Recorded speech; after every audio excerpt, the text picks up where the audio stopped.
Astronautics Worldwide, ngayon, madami pong nagtatag sa akin sa pangyayari um, sa politics, no? Nanumbalik sa kanila ang predictions ko or pangitain ko na may switching of power na magaganap. Sobrang nakakalungkot ang pangyayari. Lahat naman tayo ay naghahangad ng magandang liderato sa Pilipinas. Lalo na ako, naghahangad ako na sana sa eleksyon na darating ay may mamumuno na maayos. Kasi may mga anak din ako eh. Kung iisipin mo, nagkaroon ako ng pangitain na tataas ang crime rate sa Pilipinas ngayong taon, which is highlighted ko doon yung rape case. So, madami sa mga nagkaraang araw, sa mga nagkaraang buwan, tumaas ang crime rate dito sa Pilipinas, especially yung rape cases. Sobrang nakakalungkot, hindi ako nagiging masaya sa mga pinapakita sa akin bago ito mangyari. Ang pinagdadasal ko lamang po ay sana magkaroon tayo ng peace of mind. Sana matapos na ang gulo, lalo na sa politics world. Samahan niyo po ako ngayon magbalik tanaw sa mga iilang pangyayari at prediction na pinakita sa akin. At ngayon 2025, kailangan natin tibayan ang loob natin dahil sa pinakita sa akin, kailangan natin mag-imbak ng pagkain. It's either dilubyo ang tatama sa Pilipinas or malaking kaguluhan ang tatama sa Pilipinas. Maraming nagsasabi, bakit sila para sila ng mga sinasabi, para sila nakikita. Kami po ay may iba't ibang kakayanan. Nagpapasalamat ako kay Lord kung bakit niya ako binigyan ng ganito dahil natutulungan ko ang mga mahal ko sa buhay, malalapit ko sa buhay, na mabigyan sila ng warning at makapaghanda kami. Sa ngayon, lagi kong ipagdadasal yung safety ng buong pamilya ko, lalo ng mga anak ko, dahil nakakatakot na po ngayon. Wala na ring takot ang iba't ibang tao or ibang tao na mag-live na sabog, gumagamit ng droga. Nakakatakot na rin maglakad ngayon dahil everywhere may physical ang nagaganap, sakit ang nagaganap.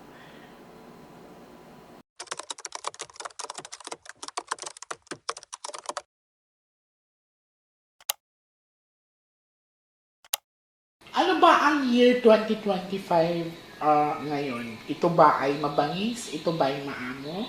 Ito ba ay positive or negative? Madami nagsasabi, bakit ang mga card readers, ang mga tinatawag na may mga third eye, bakit palagi sinasabi na puro negative ang pinapakita sa kanila? Kami po ay gabay lamang, kami po ay nagbibigay ng babala.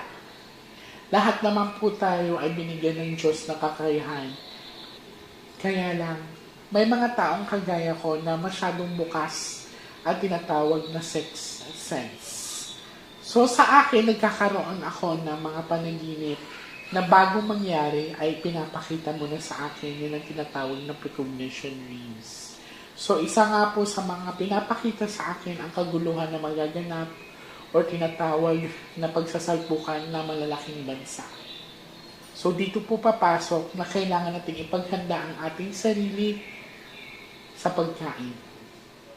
Sa pagpasok ng 2025, magkakaroon po tayo ng malaking problema sa pagkain.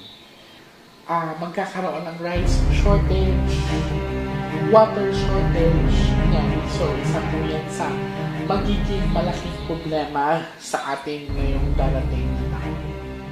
Sa darating na eleksyon ay medyo magulo po talaga. Hindi na po bago din na magulo talaga ang politics. Pero sa politics na darating sa US o sa ibang bansa, doon po magsisimula ang gulo na pinapakita sa atin.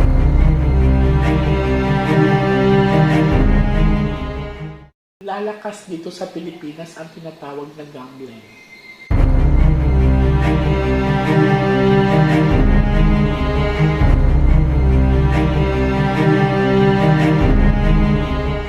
Isa pa sa mga pinapakita sa akin, mas matindi po ang climate change na mangyayari ngayong 2025.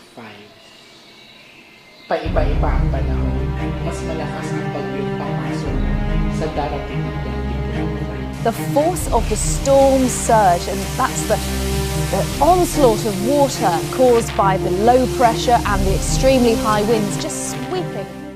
Madaming nagsasabi, kaya naman namin makita yan, kaya naman namin mag-predict yan. Pero po ito ay isang babala sa atin na kung dumaan man tayo sa malalakas na bagyo sa mga nagdaang panahon, ito po ay iibahin natin. Mas malakas po ang papasok na mga dilubyo, mga bagyo ngayong 2025.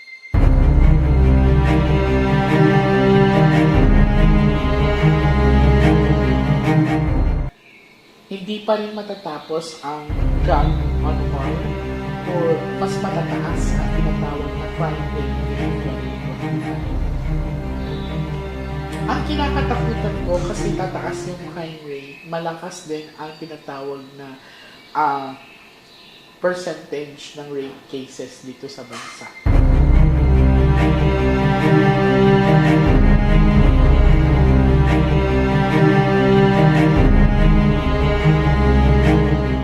Marahil sa inyo na makakapanood nito, madaling magsabi na, pwede naman namin makita niyan. Oo, pwede natin makita lahat yon. Pero ang punto nito ay paano natin paghahandaan.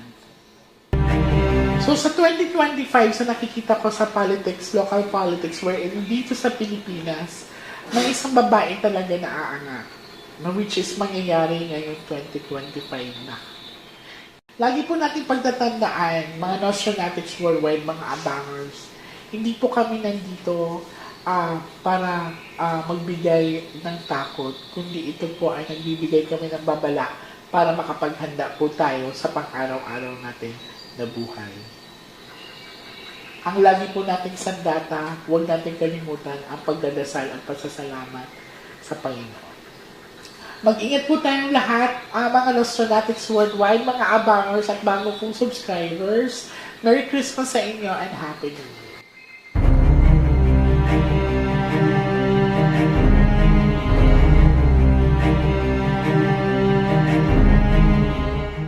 Former President of the Philippines, Rodrigo Duterte, is on a plane on his way to The Hague, according to his lawyer.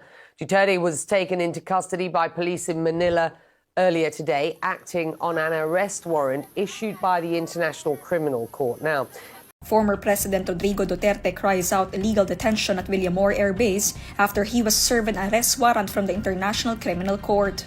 The former president was arrested upon his arrival at the Ninoy Aquino International Airport on Tuesday, March 11. Former Philippine President Rodrigo Duterte was arrested in Manila today. The International Criminal Court, the ICC, issued a warrant accusing him of crimes against humanity over his deadly war on drugs. The Philippine government says former President Rodrigo Duterte is under police custody after the International Criminal Court issued an arrest warrant following an investigation into his deadly drug war. Duterte has been seen boarding a plane in Manila. These are the pictures that we have coming. Asa si Bing Bong? Bong! Bong! Bong, halika Bong, tinan mo. Abusado kayo na sila. Dili mo hindi dapat ito agianan. Ayaw lagi, na ay warang. Wala lagi wala. Bong, Bong, just Bing Bong. Lahat tayo iisa ng layunin. Mamuhay ng payapa, mamuhay ng maayos, mamuhay ng hindi mahirap ang buhay.